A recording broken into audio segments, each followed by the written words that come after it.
ಈ ಒಂದು ಸಚಿವ ಸಂಪುಟ ವಿಸ್ತರಣೆಯಲ್ಲಿ ಅಂತೇಳಿ ಈ ರೀತಿಯಾಗಿ ಹೋಗಿ ಭೇಟಿ ಆಗ್ತಾ ಇದ್ದಾರೆ ಒಂದು 20 ಜನ ಅಂತೇಳಿ ಸುದ್ದಿಗಳಿದ್ದಾವೆ.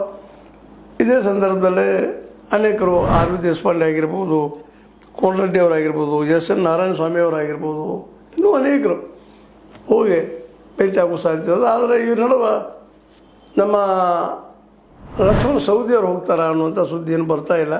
ಮೋಸ್ಟ್ಲಿ ಹೋದ್ರೂ ಹೋಗ್ಬೋದಿಲ್ಲ ಅಂತ ಹೇಳಕ್ಕೆ ಆಗೋದಿಲ್ಲ. ಯಾಕಂದ್ರೆ ಈ ಸಲ ಭಾಳ ಇಂಪಾರ್ಟೆಂಟ್ ಅದು ಲಕ್ಷ್ಮಣ ಸವದಿ ಅವ್ರಿಗೆ. ಒಂದು ವೇಳೆ ಈ ಸಲ ಅವರಿಗೆ ಮಂತ್ರಿ ಕೊಡಲಿಲ್ಲ ಅಂದ್ರೆ ಅವ್ರ ಪಕ್ಷದಲ್ಲಿ ಉಳಿತಾರ ಅನ್ನುವಂಥ ಸಮಸ್ಯೆ ಶುರುವಾಗಿಬಿಟ್ಟದೆ. ಯಾಕಂದ್ರೆ ಈಗಾಗಲೇ BJP ಜೊತೆ ಸಂಪರ್ಕದಂಥವ್ರು, ಜೊತೆಗೆ ಅಲ್ಲಿ ಉಪಮುಖ್ಯಮಂತ್ರಿ ಆದವರು, ಒಳ್ಳೆಯ ಹೆಸರು ತೆಗೆದುಕೊಂಡಂಥವ್ರು ಈ ಕಾಂಗ್ರೆಸ್ನಲ್ಲಿ ಬಂದ ಮೇಲೆ ಹೌದು BJPಯಿಂದ ಅವ್ರಿಗೆ ಎಣ್ಣೆ ಆಗ್ಯದ, ಅದ್ರ ಕಡೆ ಹೋಗೋದಿಲ್ಲ ಅನ್ನೋಂಥ ಮಾತುಗಳಿದ್ದಾವೆ. ಆದರೆ ಇಲ್ಲಿವರೆಗೆ ಅಧಿಕಾರ ಸಿಕ್ಕರೆ ಉಳಿಬೋದು ಏನೋ, ಇಲ್ಲಾಂದರೆ ಅವರು BJPಗೆ ಜಂಪ್ ಆಗೋ ಸಾಧ್ಯತೆಗಳಿದ್ದಾವೆ ಅಂತ ಸುದ್ದಿಗಳು ಬರ್ತಾ ಇದ್ದಾವೆ. ಹೀಗಾಗಿ ಇದೊಂದು ಹೊಸ ಈ ಪುನರ್ರಚನೆ ಅದ ನಮ್ಮ ಸಂಪುಟ, ಇದು ಅನೇಕ ಗೊಂದಲಗಳಿಗೆ ಕಾರಣ ಆದರೂ ಆಗಬಹುದು ಅಂತೇಳಿ. ಇನ್ನು ಹಿರಿಯ ಸಚಿವರ ಜೊತೆಗೆ ಕಿರಿಯರು ಸಹಿತ ನಮಗೂ ಅವಕಾಶ ಕೊಡ್ರಿ ಅನ್ನೋದು ಸ್ವಾಭಾವಿಕ ಅದ. ಯಾಕಂದರೆ ಎಲ್ಲರಿಗೂ ಆಸೆ ಇರೋದನ್ನು, ಆಸೆ ಇಲ್ದವ್ರು ಯಾರಿದಾರ?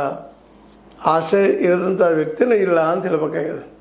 ಆ ದಿಶೆಯಲ್ಲೇ ಇಲ್ಲಿ ನಮ್ಮ ಶಾಸಕರು, ವಯಸ್ಸಾದ ಶಾಸಕರು ನಮಗೆ ಕೊಡಲಪ್ಪ ಅಂತೇಳಿ ಬೆನ್ನು ಹತ್ತಿದ್ದಾರೆ. ಆದರೆ ಯಾರು ಸಿಗ್ಬೋದು, ಯಾರಿಗಿಲ್ಲ ಅನ್ನೋದು ಅಷ್ಟು ಮುಖ್ಯ ಅದ. ಇನ್ನು ಅದಕ್ಕೆ ಮುಖ್ಯ ಅಂದರೆ ಯಾರನ್ನು ಕಿತ್ತಾಕೋದು ಇದ್ದ ಸಂಪುಟದಲ್ಲೇ ಯಾರು ಯೋಗ್ಯರಿದಾರ, ಯಾರು ಅಯೋಗ್ಯರಿದಾರ ಅನ್ನೋದು ಗುರುತಾಡಿಸೋದು ಅಷ್ಟೇ ಕಷ್ಟ ಅದ.